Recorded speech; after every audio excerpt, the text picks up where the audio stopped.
शुभ प्रभात, कक्षा 12। क्या आप समय में पीछे जाकर शुरुआती भारतीय सिनेमा की शानदार, अराजक और अक्सर मजेदार दुनिया में कदम रखने के लिए तैयार हैं? अपनी आधुनिक, चिकनी चुपड़ी फिल्मों को पल भर के लिए भूल जाइए। आज हम एक ऐसे दौर में गोता लगा रहे हैं जहां ग्लैमर को सचमुच थोपा जाता था, जहां कठोर रोशनी में किंवदंतियां पैदा होती थी और जहां रचनात्मकता का सार घुल-मिल जाता था एक चीज के साथ जिसे पैनकेक्स कहते थे। अब जब आप पैनकेक्स सुनते हैं तो आपका दिमाग शायद सीधे एक स्वादिष्ट नाश्ते की तरफ जाता है ना? लेकिन क्या होगा अगर मैं आपको बताऊं कि भारतीय फिल्म के स्वर्णिम युग में पैनकेक्स ही वह गुप्त सामग्री, वह जादुई धूल, वह स्टारडम की नींव थी जो आज तक के सबसे प्रतिष्ठित स्टूडियो में से एक, जेमिनी स्टूडियोज में इस्तेमाल होती थी। हम ट्रक भर इस सामग्री की बात कर रहे हैं। जरा कल्पना कीजिए कि इसने किन चेहरों को ढंका होगा। कालातीत सुंदरता वाली ग्रेटा गार्बो से, जिन्होंने सचमुच सुंदर होने के मायने बदल दिए, से लेकर हमारी अपनी भारतीय नृत्य साम्राज्ञी वैजंतीमाला तक, जिन्होंने हमें देवदास में मंत्रमुग्ध कर दिया था। ये सिर्फ मेकअप नहीं था, यह एक युग परिभाषित घटना थी। लेकिन हमारी कहानी सिर्फ ग्लैमर के बारे में नहीं है। ये पर्दे के पीछे की एक दिलचस्प झलक है, खुद मेकअप रूम के अंदर की एक ऐसी जगह जिसका अपना अनोखा इतिहास है, जिसके बारे में अफवाह है कि यह कभी रॉबर्ट क्लाइव का अस्तबल हुआ करता था। जी हाँ, वही रॉबर्ट क्लाइव। तो जेमिनी स्टूडियोज में जान फूंकने वाले गुमनाम नायकों और संकी किरदारों से मिलने के लिए तैयार हो जाइए, जिसकी शुरुआत एक विनम्र फिर भी शक्तिशाली मेकअप ब्रांड पैनकेक्स से होती है। आइए अपनी किताबें, कवि और पैनकेक्स खोलें और जादू का अनावरण करें। आग उगलने वाला मेकअप रूम और रॉबर्ट क्लाइव की बेचैन रूह। जेमिनी स्टूडियोज की कहानी एक मजेदार ऐतिहासिक मोड़ के साथ शुरू होती है, ठीक मेकअप रूम के प्रवेश द्वार पर। यह खास जगह जो ऊपरी मंजिल पर स्थित थी, उसके बारे में अफवाह थी कि वह कभी रॉबर्ट क्लाइव का अस्तबल हुआ करती थी। रॉबर्ट क्लाइव एक शक्तिशाली अंग्रेजी सिपाही और राजनेता, जिसने भारत में ब्रिटिश शक्ति का विस्तार किया। लेखक इस ऐतिहासिक कड़ी का इस्तेमाल हास्य पैदा करने के लिए करते हैं, ये बताते हुए कि क्लाइव मद्रास में अपने छोटे से प्रवास के बावजूद एक बहुत बेचैन आदमी रहे होंगे, क्योंकि उनकी उपलब्धियों जैसे दूर दराज के इलाकों में असंभव लड़ाइयां लड़ने और फोर्ट सेंट जॉर्ज में सेंट मैरी चर्च में शादी करने के अलावा शहर में कई इमारतें आज भी उनके निवास के तौर पर पहचानी जाती हैं। इस ऐतिहासिक इमारत के अंदर का मेकअप रूम एक बाल काटने वाले सैलून जैसा दिखता था।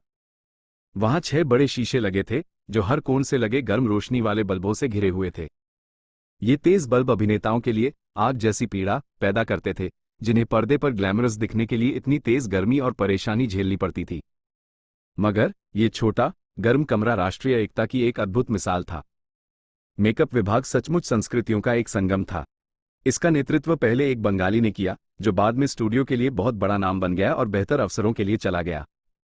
उसके बाद एक महाराष्ट्रियन ने इसकी जिम्मेदारी संभाली, जिसकी सहायता के लिए एक धारवाड़ कन्नडिगा, एक आंध्रा से, एक मद्रास इंडियन क्रिश्चियन, ईसाई धर्म अपना चुके स्थानीय लोगों का समुदाय, एक एंग्लो बर्मीज, मिश्रित यूरोपीय और बर्मी वंश के लोग, और हमेशा की तरह स्थानीय तमिल थे। यह एकजुट, बहुसांस्कृतिक टीम साबित करती थी कि जेमिनी स्टूडियोज में राष्ट्रीय एकता एक जीवंत वास्तविकता थी, जो ऑल इंडिया रेडियो, AIR और दूरदर्शन के एकता कार्यक्रम प्रसारित करने से भी बहुत पहले से मौजूद थी।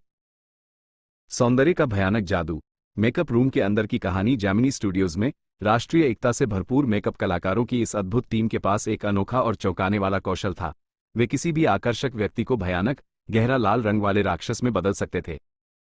यह हैरान कर देने वाला रूप परिवर्तन ट्रक भर पैनकेक्स मेकअप को कई स्थानीय रूप से बनाए गए लोशन और घोलों के साथ मिलाकर उदारतापूर्वक लगाने से होता था। इतना ज्यादा मेकअप लगाने की जरूरत सीधे तौर पर उस दौर की फिल्म तकनीक और शूटिंग शैली से जुड़ी थी।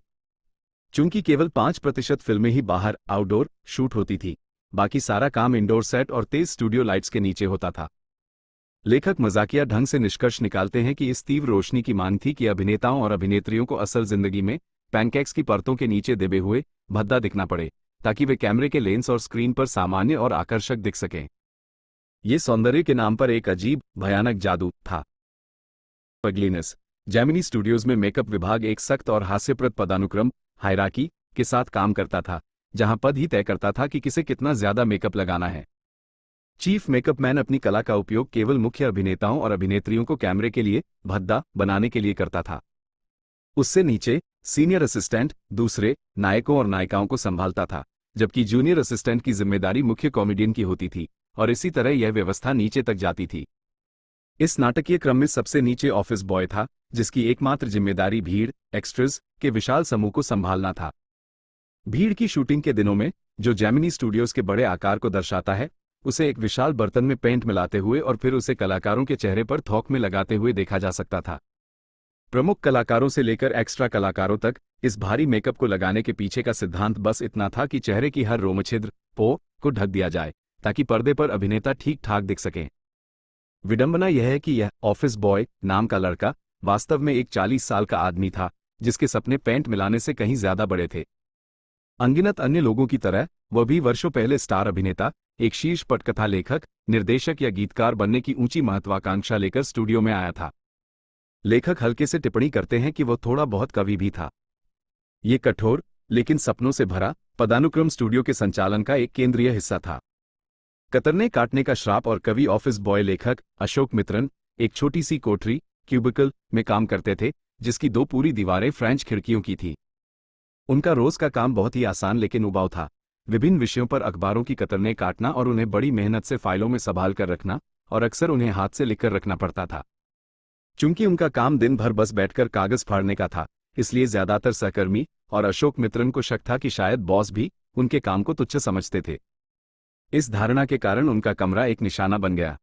कोई भी व्यक्ति जिसे लगता था कि उन्हें कुछ असली काम करना चाहिए, वो बिना बुलाए उनकी कोठरी में धड़ाम से घुस आता और एक लंबी, बिना मांगी सलाह दे जाता था। इनमें सबसे ज्यादा परेशान करने वाला था मेकअप विभाग का ऑफिस बॉय।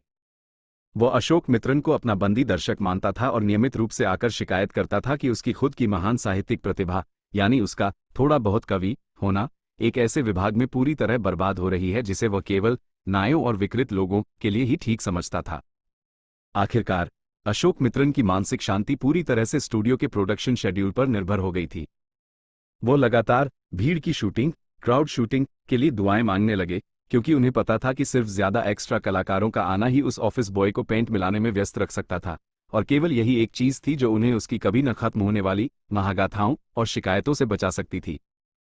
बलि का बकरा, सुब्बू, ब्राह्मण नंबर 2 निराशा के एक क्लासिक मामले में मेकअप विभाग के उस असंतुष्ट कवि को अपनी सभी विफलताओं के लिए एक अकेला और सुविधाजनक निशाना मिल गया, कोठामंगलम सुब्बू।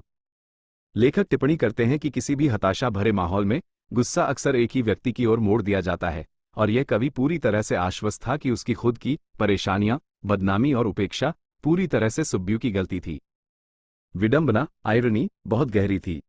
सुब्बू, जो जेमिनी स्टूडियोज में नंबर 2 की शक्तिशाली स्थिति पर थे, ने शायद अपने फिल्मी करियर की शुरुआत कहीं अधिक अनिश्चित और कठिन समय में की होगी, जब उद्योग में कोई स्थापित स्टूडियो नहीं थे।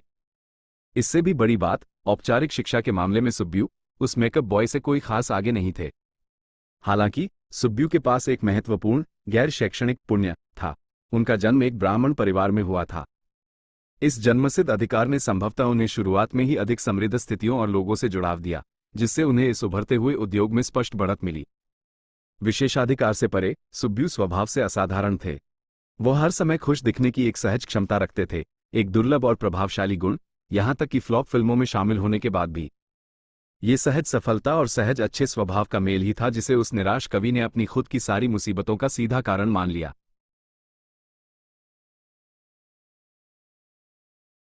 प्रतिभा, सुब्बू, फिल्म फैक्ट्री कोठामंगलम सुब्बू अपनी सीमाओं के बावजूद फिल्मों के लिए बिल्कुल सही थे।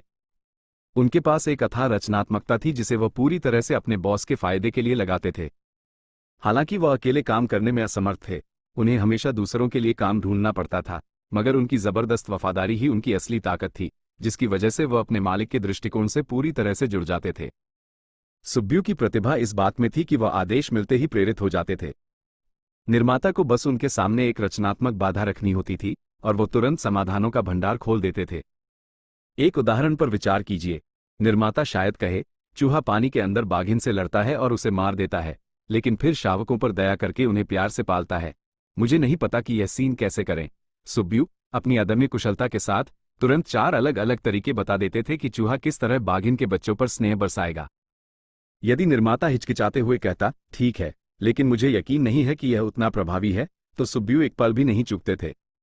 1 मिनट से भी कम समय में वो 14 और विकल्प लेकर हाजिर हो जाते थे, ये साबित करते हुए कि उनकी रचनात्मकता न केवल उच्च गुणवत्ता वाली थी, बल्कि खत्म न होने वाली भी थी।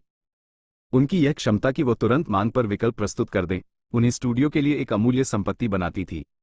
का स्वर्णिम स्पर्श, वास्तुकार और कवि सुब्बू जैसे व्यक्ति के मौजूद होने से जेमिनी स्टूडियोज में फिल्म निर्माण का काम आश्चर्यजनक रूप से आसान हो गया था। वास्तव में, यदि किसी एक व्यक्ति ने स्टूडियो को उसके स्वर्णिम वर्षों के दौरान परिभाषित किया, तो वो निस्संदेह सुब्बू ही थे। सुब्बू एक जीवंत, एक अलग कवि की पहचान भी बनाए रखते थे।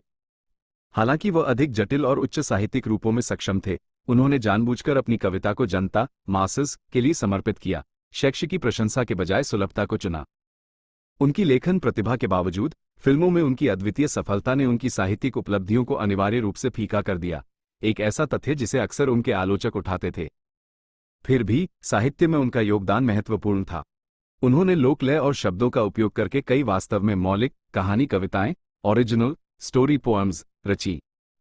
उनकी साहित्यिक उपलब्धियों में सबसे महान था उनका विशाल उपन्यास थिल्लाना मोहनंबल, जिसमें दर्जनों पात्रों को निपुणता से उकेरा गया था और जिसने 20 कैरेट टेक्स्ट वी सदी की शुरुआत की देवदासियों के मनोदशा और तौर तरीकों को सफलतापूर्वक पुनर्जीवित किया।